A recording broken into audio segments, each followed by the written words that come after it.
Welcome, and so glad you're here. Thanks for stopping by.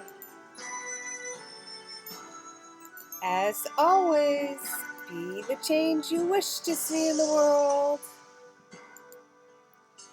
So, today's topic is going to be fun. We're going to talk about the theory of the greenhouse effect.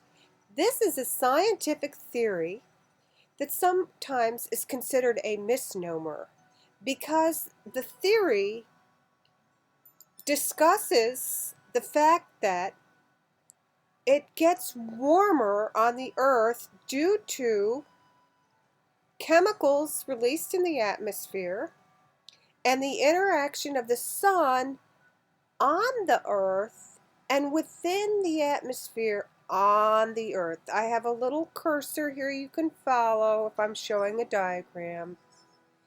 And the reason it's a misnomer is because there are a lot more interactions that aren't taken into account.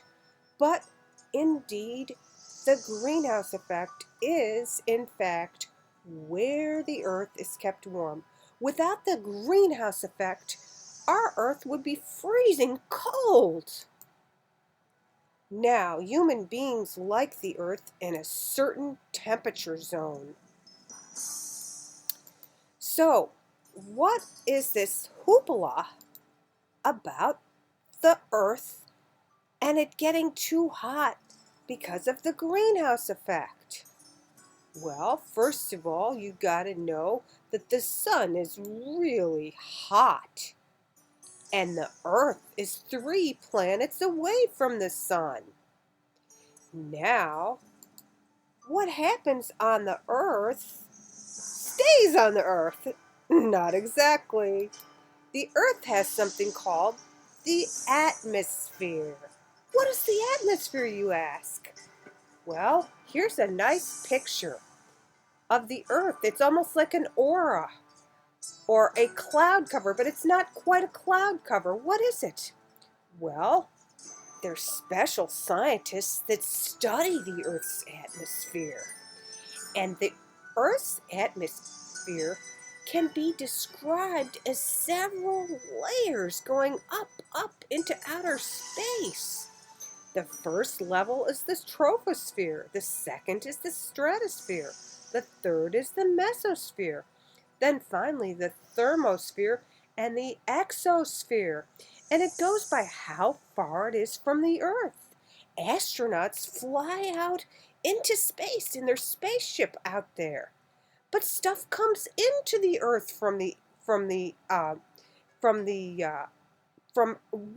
out in the exosphere. It comes back in the Earth. But these layers in here, the layers of the atmosphere, cause when the sun comes into the atmosphere, it will allow heat to come onto the earth, and that heat keeps us cozy and warm. Of course, our earth spins on its axis, and sometimes we're further from the sun because the earth is moving. And the sun shines on the earth, and it helps warm it up. All life on earth is helped by the sun, the energy from the sun, but other stuff can come in on the earth too. So this greenhouse effect is based partially on this atmosphere. At one time, there were holes in the ozone layer, and it was letting out the heat and making the earth colder. They noticed a couple of holes, and one of the presidents came to the rescue and started the Environmental Protection Agency to protect our ozone layer so we wouldn't have holes in there letting stuff out, because it's not natural to have big holes in there. We wanted the Earth to have a more natural atmosphere and keep it in what's called the Goldilocks zone, the temperature that will support human beings on Earth. If it was too hot, it would be like the time when the dinosaurs were around. So the greenhouse effect is good, but it's not the only thing. Now, when we talk about the greenhouse effect, you're going to hear a lot about the carbon cycle and carbon dioxide and how humans are polluting the atmosphere by taking all the trees down, because trees breathe in oxygen, breathe in CO2 and put out oxygen. But when lots of livestock or animals go to the bathroom, it causes methane gas. And that's another CO2 gas. I mean, not a CO2 gas. It's another gas that causes global warming or the greenhouse effect. But what exactly is the greenhouse effect, right? Let's get some pictures to show you. Where is my picture of the greenhouse effect? Okay, so there's a lot of things that affect the Earth. And, oh, here's my picture of the greenhouse effect. Okay, here we go. Look at this. This is the greenhouse effect. And it's a very complicated theory and very hard to understand. And why is it hard to understand? Because you have to be smart to understand it. But if you're smart, you can understand it. But it takes lots of study and memories and memorizing and understanding. Hey, there's an atmosphere on the Earth. There's a sun. The sun is very hot. It's got a lot of hydrogen on it. You need to know a little bit about chemistry and the chemical reactions that take place. But chemistry you can learn too, but we'll have other discussions. So the greenhouse effect is where, let me turn this darn thing down. Okay, there we go. The sun comes in on the Earth like on a greenhouse, and it keeps it warm in the area it's in. So that's the simple version. The heat comes in, and then the glass keeps it in like a greenhouse glass. And it can be cold outside. And that's true. The Earth here, and then the atmosphere holds in the hot sun's rays. Some comes out, but most gets bounced back in by that atmosphere. And remember we talked that there were several layers in the atmosphere? You can learn about that later in other science classes. But the main thing you need to know about the greenhouse effect is that the greenhouse effect is caused by natural chemicals in the atmosphere, and we have chemicals that are good chemicals and bad. Carbon is a natural chemical, and water has natural chemicals in it. And the chemicals that water has is H2O, and there's a thing called the water cycle. And the water cycle affects the atmosphere and the temperature on Earth. There are oceans on the Earth, and they are part of the greenhouse effect. In fact, water changes from a solid, which is ice, to a gas, which is steam or in the air as it evaporates. That is a greenhouse gas. Water is the most abundant greenhouse gas in the greenhouse effect. You don't hear a lot about that, but it is. Do you know why?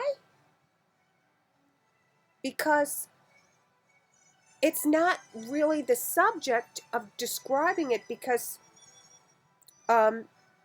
most people talk about how it's getting so hot.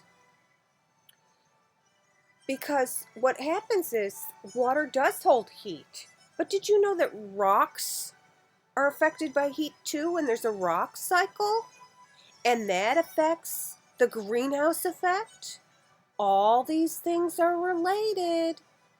The sun, the moon, the water cycle, and the rock cycle. How does the rock cycle affect the greenhouse effect? I'll tell you how it affects it. When it gets really hot in the greenhouse, there's a thing in the earth called magma is melted rocks. They turn liquidy, but they're real thick. The rocks turn to magma, and then it gets so hot that it steams up and it spits out the top of mountains that are called volcanoes. And there's different kinds of volcanic mountains. There's basaltic, there's porphyritic, but we're not going to get into volcanoes right now too much. I'm just going to say that when these volcanoes erupt and they put debris into the air and get up in the atmosphere after they heat up a lot from the greenhouse. Do you know what happens after they heat up a lot from the greenhouse and they spit all that smoke and the rocks in the air and the dust in the air? Guess what happens? It cools off the atmosphere because it blocks out the sun. The same thing happens if there's a forest fire. So we have this atmosphere going on, and guess what else happens? We've got magnetic and electrical fields on Earth that affect how the Earth spins on its axis. So we have a lot of different things going on, and there's a real simple theory explaining the greenhouse effect. What you need to know about the greenhouse effect is fairly simple. It heats the Earth. Excuse me. The sun heats the Earth, and it also heats the water, and the water gets up in the air, and the water holds heat. But when it condenses and it cools off, it freezes. You got a water cycle. See, higher up in the air, it's colder. The water helps hold the heat in, but when it's released in the air, now there's salt currents in the water, and there's a saline and fresh water that actually there's in the ocean too. And the ice caps that are frozen, all these are fresh water. They don't have salt in them. So back to, I'm trying to find our greenhouse effect visual. Okay, so we have a greenhouse effect. Now, the CO2 is the one they make a big fuss about because this we have more control over than the others. We have more control over it because if we chop a lot of trees down, it gets hotter.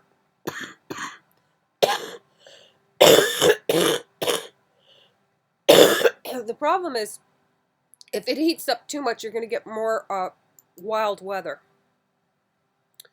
caused by the heating, and then it's going to overcorrect and cause freezing. Excuse me, I have a very bad cold. And I wanted to show you the mini ice ages because we had a mini ice age during the Dark Ages, and it was after we did a lot of burning. The Earth had heated up, and then the population exploded because we had a global warming. The way that scientists can find out about global, they have a thing called carbon dating.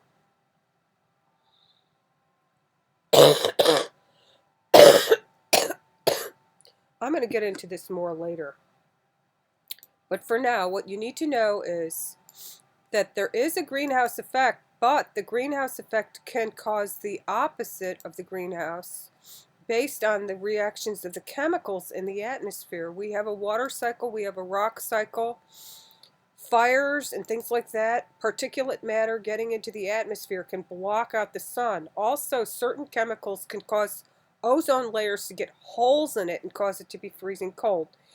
If it's too cold, you have crop failures and food shortages.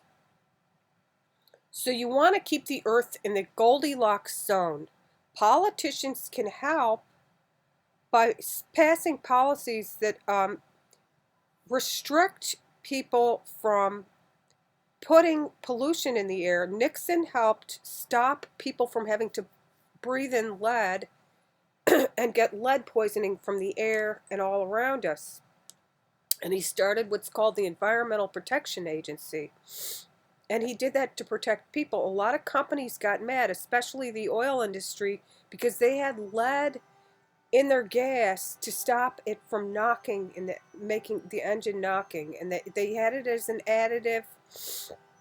And also, companies, it costs them a lot more money if they have to do extra things and do things differently.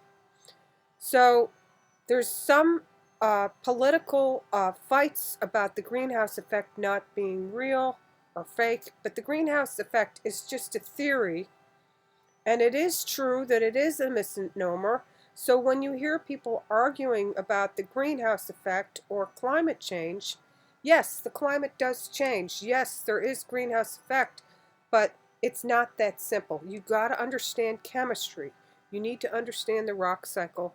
You need to understand how all life on Earth comes from the sun, or would not be possible without the sun. We would perish. We need the sun. At the same time, it can't be too hot and it can't be too cold. And we call that the Goldilocks. And if you've never heard the story of Goldilocks, Goldilocks is a term about just a sweet spot, or the area of temperature that's comfortable enough to live on, that's not going to cause you to get sick or have diseases. So anyhow, that's it for today. And I just want to let you know that the greenhouse effect is a scientific theory, and that it is simply something that scientists use, or a tool to describe how the Earth's atmosphere holds in the heat. And the Earth is very dynamic, and so is the atmosphere and the planets. And we are just the third planet from the sun, and the Earth is in the atmosphere, and the greenhouse effect is not anything more than just a scientific theory, or a way to describe how the layers in the atmosphere hold in chemicals and which chemicals hold heat. And the most abundant chemical, or the most abundant, is the most abundant released into the atmosphere, causing it heat, is the water. But the second most abundant is the carbon dioxide. And there's a lot of carbon on Earth. So it's a simple theory for a complex issue, and it is sometimes considered just ridiculous to some people, that how you could just say the whole Earth is being affected by this greenhouse effect. Because people used to say, oh, the Earth is not flat, the Earth is round. And they would argue, no, no, no, no. And if you look at the Earth from a spaceship, you can see it looks like a round ball. But back in the other times, people that didn't understand it thought that if you got on your ship in the ocean, you would fall off if you went too far, and it would fall out into outer space. So don't live in fear. It's just a theory, and it's just to help us understand how the Earth gets warm, and how the sun comes in and the atmosphere holds some of it in, and CO2 is a very abundant gas. It traps heat. It's a simple theory, but it's very complicated on the other hand, because really you can't simplify Earth that simply. But it's a nice theory, but it's the idea that if we didn't have the greenhouse effect, we'd be freezing cold. But so that's why it's called a misnomer. They're saying, well, the Earth it's not that simple. It isn't that simple, but then again, it is simple. So I hope this helped you, and if you have any questions, feel free to ask me. And thank you so much for stopping by. I couldn't have this channel without you. And I appreciate all my viewers. Please like, share, and subscribe. Thank you and have a wonderful day.